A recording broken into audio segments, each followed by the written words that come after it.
Kourou, French Guiana. In a dedicated clean room, one of ESA's new Galileo satellites is going through a fit check. Here the satellite's condition and functions are being checked thoroughly one last time before launch. Together with 3 of its brothers, this satellite will be sent into orbit on top of an Ariane 5 launcher. It will be the 3rd and final Ariane 5 launch for Galileo, and these satellites truly mark the end of an era for the programme. They are the final satellites needed to complete the first cycle of building the constellation.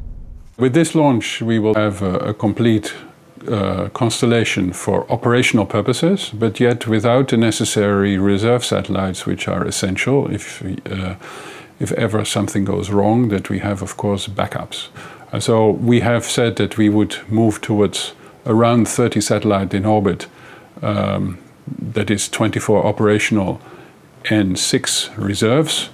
This amount will be reached. We may sometimes be under that. We may sometimes, after a launch, be over it. So this is a figure which fluctuates a bit. The important number is that we need 24 satellites for operational purposes functioning at any one time. Once the satellites are in orbit, the constellation will comprise 26 satellites and be fully operational for the first time. Quite an achievement when you consider that 22 of these satellites were only launched in the last 4 years. And when you recall ESA had no experience in satellite navigation when the Galileo program started. It was also the first time the European Space Agency had to build so many satellites in such a short time. However, ESA and industry faced up to this challenge and have now mastered both this technology and the production process. The good success of being able to produce in such a series is also and maybe mainly because of a design which is taking in high priority the production needs, the production accessibility needs. But the satellite design was not solely focused on the mass production aspect. The quality of the navigation signal and of the services are key to the success of Galileo. The European-developed maser clocks on board the satellites have now proven to be 10 times more accurate and stable than the other clocks used by competitive systems. A result well beyond expectations. The quality of the Galileo performance can be assessed by its users who have had access to the initial operational services which were started by the European Commission 2 years ago.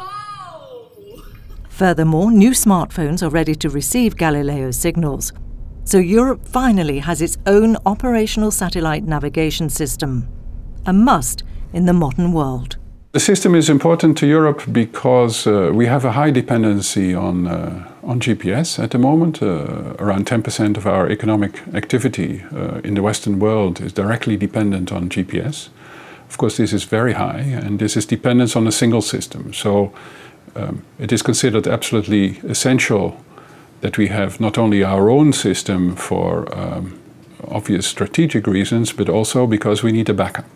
In the years to come, more satellites will join the constellation as spares or replacements. From 2025, a new and more powerful generation of Galileo satellites should be available to consolidate and enhance the system. It took many years to build Galileo, but now it is a shining example of a well-performing satellite navigation system.